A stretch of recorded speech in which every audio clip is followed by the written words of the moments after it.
നമസ്കാരം. ലോകത്തിൽ തന്നെ ഏറ്റവും വലിയ ആരോഗ്യ ഇൻഷുറൻസ് പദ്ധതിയാണ് ആയുഷ്മാൻ ഭാരത് ആരോഗ്യ ഇൻഷുറൻസ് അഥവാ PMJAY.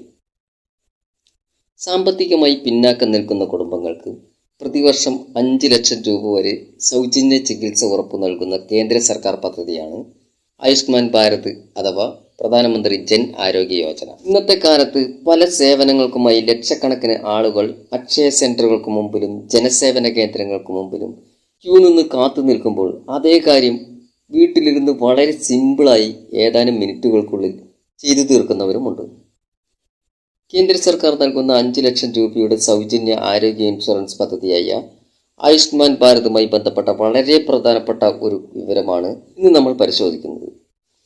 ഈ പദ്ധതിയിൽ അർഹതയുണ്ടെങ്കിലും പലർക്കും സ്വന്തം കാർഡ് എങ്ങനെ ഡൗൺലോഡ് ചെയ്യുമെന്ന് അറിയില്ല. അതുകൊണ്ടാണ് ആളുകൾ ജനസേവന കേന്ദ്രങ്ങളിലേക്കും അക്ഷയ സെന്ററുകളിലേക്കും പോകുന്നത്. എന്നാൽ ഇനി അതിൻ്റെ ആവശ്യമില്ല. നമ്മുടെ കയ്യിലുള്ള സ്മാർട്ട് ഫോൺ ഉപയോഗിച്ച് വീട്ടിൽ നിന്ന് തന്നെ ആയുഷ്മാൻ കാർഡ് ഡൗൺലോഡ് ചെയ്യാൻ സാധിക്കുമെന്ന കാര്യം ഇനിയെങ്കിലും മനസ്സിലാക്കുക. 70 വയസ്സ് കഴിഞ്ഞവരുടെ വയോവന്ദന കാർഡും ഇത്തരത്തിൽ ഡൗൺലോഡ് ചെയ്യാൻ കഴിയും എന്നതിനാൽ അവർക്കും ഈ വീഡിയോ ഉപകാരപ്പെടും. ശ്രദ്ധിക്കുക. അപ്പോൾ ചാനൽ സബ്സ്ക്രൈബ് ചെയ്യാതെയാണ് കാണുന്നതെങ്കിൽ എന്തിനാ മടിക്കുന്നത്?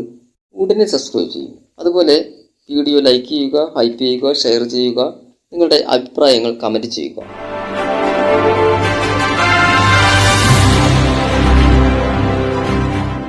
ഈ കാർഡ് ഡൗൺലോഡ് ചെയ്യാനായി എന്തൊക്കെ കാര്യങ്ങളാണ് ആവശ്യമെന്ന് നോക്കാം.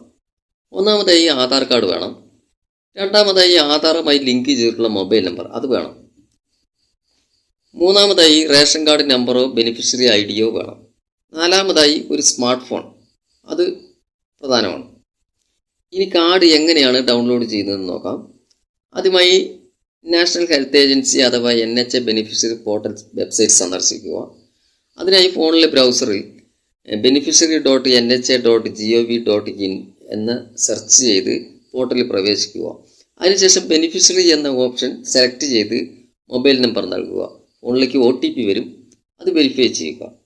അതിനുശേഷം സ്റ്റേറ്റ് കേരള കൊടുക്കുക, സ്കീം PMJAY ഓർ KISP, അതിനുശേഷം ഡിസ്ട്രിക്റ്റ് കൊടുക്കുക.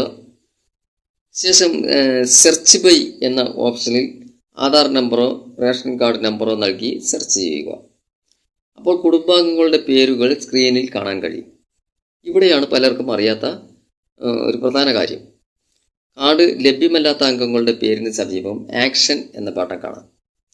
അതിൽ ക്ലിക്ക് ചെയ്താൽ അടുത്ത ഘട്ടത്തിലേക്ക് കടക്കാം. ഇനി ചെയ്യേണ്ടത് EKYC പൂർത്തിയാക്കുക എന്നതാണ്. ആധാർ OTP ഉപയോഗിച്ച് പരിശോധന പൂർത്തിയാക്കാം. അതായത് ആധാറുമായി ലിങ്ക് ചെയ്തിട്ടുള്ള മൊബൈൽ നമ്പറിലേക്ക് OTP വരും. ആവശ്യമെങ്കിൽ അവിടെ തന്നെ ലൈവ് ഫോട്ടോ എടുക്കാനും അവസരമുണ്ട്. അടുത്തത് ഡൗൺലോഡിംഗ് ഘട്ടമാണ്. അതിനുശേഷം ഇതിനേക്കാൾ എളുപ്പമായ മറ്റൊരു മാർഗത്തെക്കുറിച്ച് കൂടി പറയാം, അതും മനസ്സിലാക്കി വയ്ക്കുക. EKYC നടപടികൾ പൂർത്തിയായി കഴിഞ്ഞാൽ പിന്നെ ഡൗൺലോഡ് കാർഡ് എന്ന ഓപ്ഷനിൽ ക്ലിക്ക് ചെയ്താൽ ഏതാനും നിമിഷങ്ങൾക്കുള്ളിൽ തന്നെ കാർഡ് ഫോണിലേക്ക് ഡൗൺലോഡ് ചെയ്യപ്പെടും. എന്നാൽ ഇതിലും എളുപ്പമുള്ള മറ്റൊരു മാർഗമുണ്ട്. അതാണ് ആയുഷ്മാൻ ആപ്പ്. ഗൂഗിൾ പ്ലേ സ്റ്റോറിൽ നിന്നോ ആപ്പ് സ്റ്റോറിൽ നിന്നോ ആയുഷ്മാൻ ആപ്പ് ഡൗൺലോഡ് ചെയ്യുക. തുടർന്ന് മൊബൈൽ നമ്പറും OTPയും ഉപയോഗിച്ച് ലോഗിൻ ചെയ്യുക.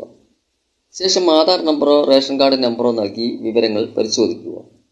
ഇവിടെ നമുക്ക് മറ്റൊരു പ്രത്യേകത കാണാൻ സാധിക്കും. OTP മാത്രമല്ല, ഫേസ് ഓതന്റിക്കേഷൻ ഉപയോഗിച്ചും കാർഡ് ജനറേറ്റ് ചെയ്യാൻ സാധിക്കും എന്നത്. അതായത് മുഖം സ്കാൻ ചെയ്തുകൊണ്ട് തന്നെ വിവരങ്ങൾ പരിശോധിക്കാൻ കഴിയും. ഇനി ഇതുമായി ബന്ധപ്പെട്ട ചില സംശയങ്ങളിലേക്ക് വരാം. ഹോസ്പിറ്റലിൽ പോകുമ്പോൾ കാർഡിൻ്റെ പ്രിൻ്റ് ഔട്ട് കൈവശം കരുതണോ എന്ന സംശയം പലർക്കുമുണ്ട്. അതിൻ്റെ ആവശ്യമില്ല. ഫോണിൽ സൂക്ഷിച്ചിരിക്കുന്ന PDF ഫയലോ ഡിജിറ്റൽ കാർഡോ കാണിച്ചാൽ മതിയാകും. കാർഡിൽ പേരോ ഫോൺ നമ്പറോ തെറ്റായി വന്നാൽ എന്ത് ചെയ്യാനാണ് മറ്റു ചിലരുടെ സംശയം. അതിന് റീഡു EKYC എന്ന ഓപ്ഷൻ ഉപയോഗിക്കുക. ആധാറിലുള്ള വിവരങ്ങൾ അനുസരിച്ച് തിരുത്താൻ സാധിക്കും.